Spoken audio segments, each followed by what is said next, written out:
Hello, hello. Happy Wednesday. Yes, it is very cold right now. Liz and I. Tell them the post that you just saw about Illinois weather. Oh, yeah. It was like Illinois weather's playing Powerball with its temperatures like 60 degrees, 18 degrees, 43 degrees, 30 degrees. It's craziness. I mean, it was thundering and raining all night last night. Pouring rain. My mom actually just texted me because she has the kids today. I drop them off and then I come to Liz's. And I was thinking about it. Driving. So it takes about like 50 minutes to get to my parents'. And I basically listen to like 2 to 3 songs on repeat that entertain Carson. So we're on Encanto, which Encanto, I will say, Encanto has a pretty decent soundtrack, thank goodness. So like the songs that he likes from that are pretty good. It was The Muppets, which was horrible. Sometimes it's like Sesame Street Christmas song. It's just whatever gets my child entertained for the 50-minute car ride. So he's not a total disaster. But I'm like, I could be so productive during this time and like listen to a book or like a podcast or just like in silence. But no, I listen to the same song over and over again. Yep. Yeah, that's usually what I do, taking Marcus to school. And then once we're there, I put on my Audible. I've been listening to a lot more just like during my strength sessions, podcast or books. I'm almost done with the winning book. The only time I don't listen is when I'm listening to the Peloton, which there was an awesome playlist today. The best. Get so many new songs. Yes. It's the best. I was just feeling it. Feeling it. I actually was doing a Peloton run I was doing Spotify yesterday and Britney Spears came on, Hit Me Baby One More. It was pretty great. But anyways, speaking of Chicago weather, I saw it was pouring rain and it was raining this morning on the drive over and I saw a bunch of salt trucks out and I was like, why are there, it's like 37 degrees outside. And then my mom, of course, was like, it's going to be freezing rain. I was like, oh yes. Yep. Salt trucks. It's going to be like preparing 8 degrees tonight or something silly. So, yeah.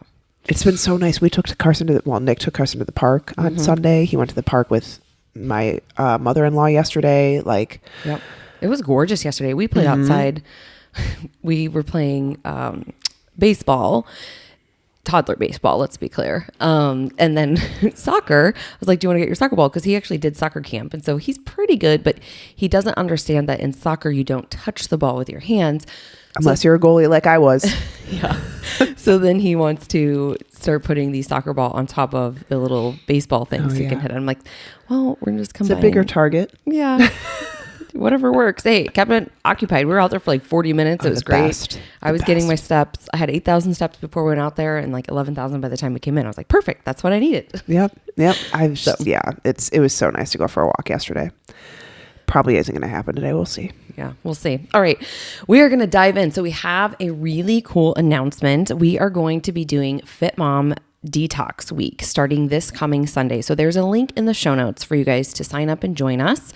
We are also going to be doing short little videos every day in our big Fit Mom Fit You, or Fit Mom Fit You, in our Fit Mom Facebook group, talking about the things that we're going to cover today. And the reason why I wanted to do this is because we hear so many times from women that they just feel so stressed out, so overwhelmed with things, a lot of, limiting beliefs, negative emotions, and they just feel like they can never keep up with everything in life. And so we are going to go through 7 different things to help you kind of declutter and bring back some of your positive energy and focus.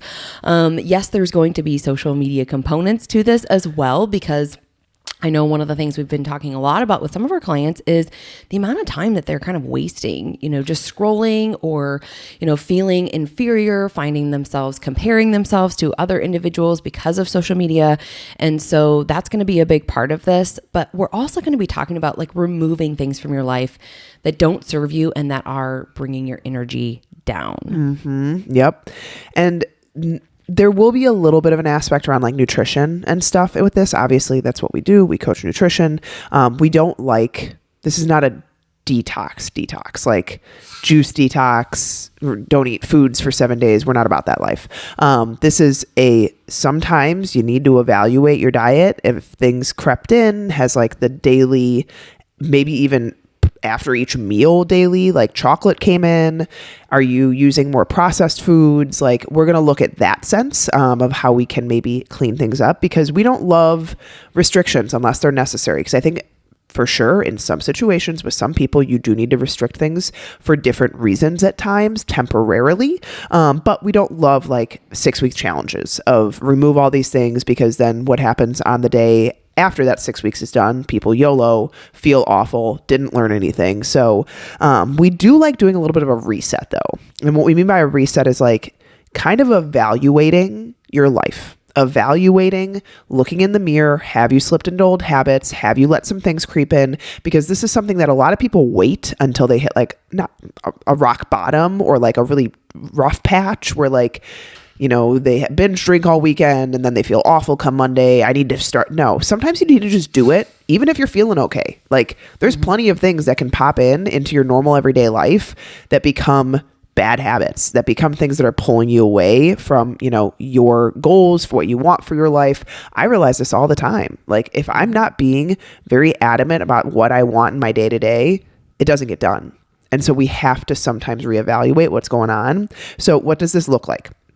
7 days of, you know, fruits and vegetables, not about that. We need to include lots of fruits and vegetables. We need to eat lots of those good things, but we're not like removing all the foods. This is just your personal evaluation of your day to day. And we're going to go through the main things that we're going to evaluate.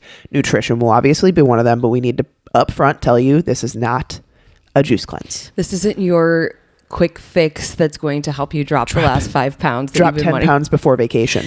Yes. No, this is really just, it's about kind of removing some of the things that have kind of built up, like just the junk and the garbage that can be impacting your mood, your energy levels, your sleep, inflammation, and how you feel. And so what you are going to do basically from a nutrition standpoint is you're going to focus on one ingredient whole foods. At the end of the day, that's what we preach. This is what your body will utilize as nutrients to function optimally. And so, yes, like Becca said, a lot of fruits and vegetables, we would say cut out your sugar, cut out your alcohol. Those things are toxins to the body. Depending upon where you're at with inflammation, we've done this in several different challenges in the past, and we've also done it in our Fit Mom Fit You or Fit Mom Fit Month. I keep saying Fit Mom Fit You because that's our coaching program we just launched last month. But in the Fit Mom Fit Month that we do every May, we do go through a period to look at inflammatory foods. And so you might want to go through, you know, this week and remove things like dairy, gluten, a lot of processed foods that maybe you've, again, just let crept in. If you're going out to eat too frequently too, like we would say, scale this back. Make sure that you aren't going out more than maybe 1 to 2 times. Those things really impact us from an inflammatory perspective because we're exposed to a lot of inflammatory fats in the restaurants and just not great quality food. At the end of the day, the types of foods that you are going to be cooking and consuming at home are totally different than what you're going to find at the restaurants or the fast food joints. Okay. But the reality here is, and this is why we wanted to do this week, is because our body is full of toxins. Our entire life is. If we think about what we are exposed to day to day, beyond just food, there are things that we're exposed to from environmental toxins, skin care, hair care, just in our home, things that are cluttering our mind and consuming a lot of our energy that we need to kind of reset. And so this might sound a little exaggerated as we go through these things, but what it's intended to do is to help you kind of evaluate your current habits and some of your thought patterns that are toxic for your mind and your soul. And so we're going to go through the complete detox list. And this is, you know, one thing, if you want to get started right away today, you know, with the nutrition piece and you want to do like a 10 or 11 day, that's totally fine. We're supportive of that. But understand this is to help you reset, not necessarily treat this as a detox in terms of quick fix weight loss. Yeah. It's just one of those self-checks. I think a lot of people don't do those enough. So complete detox checklist. Day 1, cleaning out the closet. And I actually might do this before day 1 because Saturday we're giving up both children to the grandparents for the first time. And since Taylor's been born, I haven't had a night without her. And so they're going to take them. Nick and I are going to have a date night, but we're going to give them off, you know, a little bit earlier. I think it's time to go through my closet. Mm-hmm. The hard thing is I'm in that postpartum phase, you know, where like I might still fit into some things, but Marie Kondo, that bitch, guys, we got to. So essentially the Marie Kondo method is, you know, decluttering your home. And if you don't know her book, her show, it is the life-changing magic of tidying up. And a lot of people that, you know, we work with and people that we've talked to talk a lot around like, I cannot focus if I have a messy office or if I have a messy kitchen or like I need to get these things done. And so a good example is just picking one item, whether it's purses or clothes or shoes or whatever it is. Screen your entire house for it, put it all in one pile, and go through the question of, does this bring me joy? If not, discard, donate, whatever you need to do to get it out of the house. But it's basically surrounding yourself only with things that bring you joy. And make you feel good, right? Yes, like happy clothes, not sad clothes. Stop trying to wear clothes that you don't feel good in. If you are not where you want to be yet, then pack them up, put them away. And when you get there, pull those things back out. And it's like you get to go shopping in your own closet all over again. But if you are somebody who, let's say, is reverse dieting right now, you have been struggling to lose weight and you are in a phase where you are working to eat more to bring your body back to health, we totally get it. It can be uncomfortable. You might see a little bit of an uptick on the scale because you're consuming more food, right? A little bit more carbohydrates usually for people in this place. And so what we encourage you to do is pick all of the clothes that bring you joy, make you feel good for this season. We promise if you trust the process and, obviously work with a coach and somebody that can guide you through this process, you will get back into those clothes. But there's nothing worse than picking up things in your closet that make you feel horrible and start your day off the wrong way. The worst. Clean out the closet. Yep. And I think this is a great time too, depending upon where you're at, to start thinking of like spring cleaning and, what are other things that, maybe I can put away until next season. We're in Illinois, so we're going to have a little bit of bipolar weather for the next few months. So I won't be putting all my winter clothes away, but I do evaluate, we're heading into March. I don't need some of the things that I have been, wearing in December and January. So you know what I think most people need to do? Go through your bra and underwear drawer. Gosh, is there so much stuff that you could just toss? Absolutely. Yep. Just let that stuff accumulate. And then go to Victoria's Secret, do their 5 for $25 or Target, get you some new underwear. Yes. All right. So day 2 is going to be detoxing your digital devices. Ooh. I have a lot of work to do in this area. I'm a mom. I can't. I have so many photos of my children. I have a million photos of Marcus, but I was telling Becca this morning, I'm like, where was this post? I saved this post. I wanted to tell you about it. Oh yeah. It's like 200 images back because I have too many things. Press the save post button, dude. Save them in Instagram. Well, sometimes it's like coming from TikTok or somewhere else. True story. So, anyways, but think about this too, like with your apps. Like I don't like having a messy home screen. And so this is where I would go through like your iPhone or Android, whatever, look at your storage, look at things that you maybe haven't looked at. I know for me, I do this on the airplane when I don't have Marcus with us, where I just kind of go through and scroll and I go all the way back to like my oldest, let's say video or something. I'm like, okay, I've used this, I posted it, I don't need it anymore. So attack your digital clutter by cleaning up your inbox. I'm also the worst at this because I have about 30,000 messages, but I can turn that inbox off. It's my junk inbox, right? Your photos, documents, apps, whatever. Clean up your digital devices. Start to organize too, maybe your inbox. I love creating little folders where I will put things, for Marcus or things for school, things for clients. And I just really work to keep my inbox at 0 because it overwhelms me when I log in. If I log in Monday morning and I haven't checked my email all weekend, it's like 68 messages. And I'm like, oh my gosh. So what I've also been doing is unsubscribing from, newsletters and things like that you haven't opened in months. How many of us have clicked on an ad on Instagram or clicked on an ad from somewhere and all of a sudden we're getting 18 different emails from 18 different companies about clothes, makeup, products, whatever. I have some text ones. I can't figure out how to turn them off. I'm going to have to, they don't have that option. I'm going to have to go online. There's I get 4 of them and it's almost daily. And every time I'm like, oh, I need to figure out how to get rid of this. I think you can reply all caps, stop, and it should stop. Okay. I'm going to do that after this podcast. This is hard. And the hard thing about this is it's time consuming. So that's why we dedicated a whole day to it. You got to go through, take maybe 15 minutes with each device, your computer, your phone. And I bet even in just 15 minutes, you can feel a lot lighter from what you get off those things. Deleting apps. I did this the other day. Go into your app store to subscriptions and make sure that you're not using any of those that maybe you're paying for. Yep. That was a big one for me when we were looking at our budget. I was like, oh, I have some of these that I haven't been using at all and I'm still paying for. So definitely look at those subscriptions out there for sure. All right.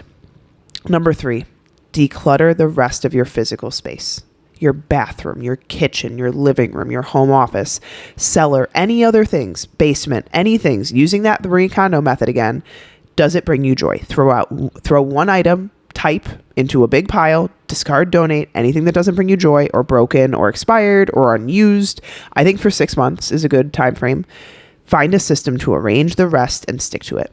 Like if you are a woman, think of planning some extra time for cleaning out your bathroom. Beauty bag, creams, makeup, lipsticks can be a comfy home for all sorts of bacteria, especially if you're not using them frequently. I think about that all the time, like changing out your makeup sponges, all of that to keep those clean.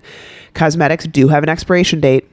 Just a heads up, even if it isn't indicated on the package, and should be fresh. Like it cannot be used beyond about 6 months. So make sure that you are discarding those things because bacteria can for sure build up on those things. I hope my husband isn't listening to this podcast because he's going to be like, I told you so. So I actually did this past weekend because we cleaned like top to bottom, and I felt amazing after I went through my bathroom, went through my makeup bag, because there's just things that I have in there that were almost empty and I had already bought a replacement. Like I just threw it all away. Makeup sponges too. I had a couple of those that I found that were in my drawer. Toss those out. My counter space in my bathroom, I took everything off of it, set it on the floor, and I was like, what do I actually need? What do I use daily? I kept those things out and I put all of the other things away. I did not go through all of the products in my cabinet yet, but I will do that as part of this challenge. But just clearing out your space and things that you see, because I know for a lot of people, it drives them nuts more so than others. Like I can handle a little bit of clutter. Like my office, for example, like I have a lot of things in there that I need to go through. And that's one thing that we'll talk about, towards the end of this. But I like to have a clean personal space. Like I wiped down all of our nightstands. I organized some things. There was books next to my nightstand that I had finished and then brought in a new book. So I put those away back into the library so they're not sitting there. Little things that we just pass by day to day can make such a difference and feel really refreshing. All right, this next one, I'm going to go off on a little bit of a tangent here, so bear with me. Take a look at your relationships and start to evaluate who are your crabs in the bucket. And I'm going to give you a story today. And this is something that I shared with Becca as soon as I got off the call with our client. I asked for her permission to share this with you guys because these people don't have room in your life. They shouldn't have room in your life. So they're toxic people. If there are people that you are following on social media, they're making you feel inferior, they're making comments to you about things, they are judging you in any way, unfollow, start to remove that negativity from your life. Social media, again, all of your apps here. You can go through Facebook, Snapchat, Instagram, right? WhatsApp, whatever all these things are, TikTok that you're using. If you constantly are seeing things that are making you feel bad or making you feel unworthy, that you are never going to get there and what you're doing, in life isn't good enough because somebody else just wants to promote their flashy life on Instagram that's not even really real, unfollow those people and start to distance yourself. We're going to talk about the average of 5 people that you hang out with because these should reflect your aspirations, your lifestyle, and your mindset. So I want you to analyze who are the people in your core circle and ask yourself, am I excited to see these people when we meet up? Do they treat me well? Meaning they respect your time. They don't talk behind your back or gossip. They listen to you and they're not just talking about themselves all the time. Do they support you and your goals? And do the activities that you guys choose to do together support your goals? Or are you always compromising, going out to eat, drinking, doing dangerous things, things like that? And does that person lift you higher? Do they give you honest feedback and hold you to the standards that you want to be held to? Or do they try to pull you down? And here's the story. One of our clients is doing 75 hard and she's on day 37. She had a girls' weekend away last weekend, and the individuals on that trip were not super supportive of her goals. She told them all what she was doing before going on this trip, and part of 75 hard is not having any alcohol. You have a sip of alcohol, you fail the challenge. And so she's been really, really strict. It was really, really hard for her. She was surrounded by all these temptations. But what happened is when they went out that night, one of the girls started to try to spike her drink. My blood was boiling because if these are the people in your life that support you and they love you and they uplift you. They should be encouraging you. They should not be trying to tempt you. Just one sip, just one drink, or think that it's funny to spike somebody's drink in any situation. That's not okay. And so I'm very happy that she was, open to me sharing this story, because at some point in time, you have to take a step back and you have to evaluate what relationships no longer serve me. And I will be the first person to tell you guys, I've had many amazing relationships with friends over the course of my life.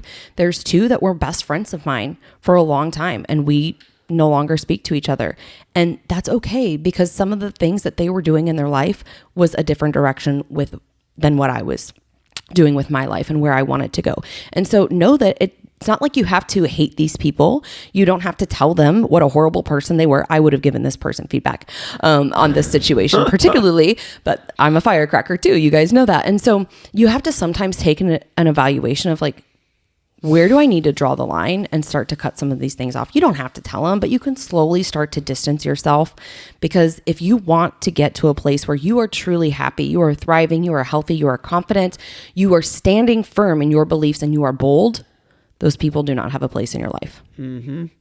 Has to feel right in your gut. That's something that I've started to live by more and more in the past couple of years, is like, this needs to feel right in my gut with what I'm doing, the people I'm with, the things I'm talking about, what I'm standing up for, and, not it needs to feel right. And if it doesn't feel right, you're not with the right environment. You're not with the right people. So find your tribe, make sure they support you, make sure they're honest with you too. I think that's another big thing. A lot of times we'll hang out with people that are like, yeah, totally fine that, you didn't work out for the 5th day in a row. You got it. Like, no, I want someone to be honest. You need those friends too. You need the people that are like, you're being crazy, or you can do better than that, or whatever truth you need some of those friends in your life, and keep those friends in your life. Keep the ones that are pushing you to be better, not the people that are trying to spike your drink, or the people that are saying you're lame if you're not drinking. Those people don't need space in your life. The people that need space in your life are the people that are trying to help you be the person that you want to be. So rant is over. All right. Day 5, detox your mind. Okay. What we mean by this, and I think everyone knows what we mean: the negative thoughts, the fears, the worries, the limiting beliefs, all of this baggage that we have been carrying around. It is this is who I am. You believe who you are, and what you believe is what you become. You have the ability to change that belief in any moment you choose. I'm not saying it's easy, but it's simple. And so the first step of this, you have to be aware. You have to be aware of what thoughts are coming into your head, when they're happening, what the words are that are coming out of your mouth. This is something a lot of times we have discussions with our clients around, because a lot of people, believe it or not, don't even realize they're doing it. They don't even realize, oh, I'm so fat, saying things like that. Or, yeah, I'm just such a slob. I'm lazy. I'm not good enough. I'm not worthy. And they might not be using these exact words, but a lot of times people think them in their mind. They might not say them out loud, but if you're thinking them, I'm flabby, I'm, not in shape, like all of these things, these negative things, these negative statements. You guys, what you think and what you say, you will become. And so you need to start preaching to yourself who you want to be, because then you will start acting in that way. So something that you can do is rate every area of your life 1 to 10, 10 being the best. Family, romantic relationships, social, community, friends, career, work, school, whatever you're in, personal fulfillment, health and fitness, spirituality, finances, lifestyle and home, fun and adventure, all of these things. Rate what you believe you are within them and see if it levels up to where you want to be. And if it doesn't, find the ones that are the lowest, start working on those first. Yep. And you guys know, Becca and I have talked about this before, like we both left our careers, and so here's a great example of let's say you don't love your job right now. You're working in a high stress environment. You don't have enough time to do what you really care about. And maybe it's not really serving you financially, or maybe it is in this season. Start to write down what is my ideal state? What's my ideal day look like? Is it being your own boss, being in charge of your schedule so that you can fit in, your workouts when you want to, or make time for your kids? What is it that you desire? And then go through any of these limiting beliefs that make you think that this ideal state is impossible. Like, I can't quit my job because my boss needs me, or I'll never make enough money to sustain myself as an entrepreneur. And start to question repeatedly all of these limiting beliefs and doubts. Why? Why do I think this way? Have I even tried this yet? There's no truth here unless I've actually had proof that I tried and I failed, right? And so this is where you have to start to question and ask yourself why. Where do these things stem from? And what are steps that you can start to take in order to get towards the ideal day or the ideal state in any of those things? And rephrase limiting beliefs too. That's really, really empowering. It's normal to doubt yourself. It's normal to be afraid to take risk. But at the end of the day, if you want to, you can make any change in your life. You can spend some time to start crafting and developing your skill set to leave your job and do other things. Becca and I both did this. We began studying nutrition for a couple of years before we left our corporate environment. And obviously, you can't just quit your job and expect to become a coach without any education. No, you need to have the education and the knowledge and the certifications to change careers. But you can start doing that now while you're still in a position, and it can bring more fulfillment to your life because you look forward to the times that you get to work on getting that certification or developing that skill set or whatever it is that you choose to do. So you got to ask, you got to be aware, you got to ask why, you got to acknowledge these things and then start to work to reframe them. Otherwise, you're going to stay stuck. These things will keep you, held back as long as you let them. Yep.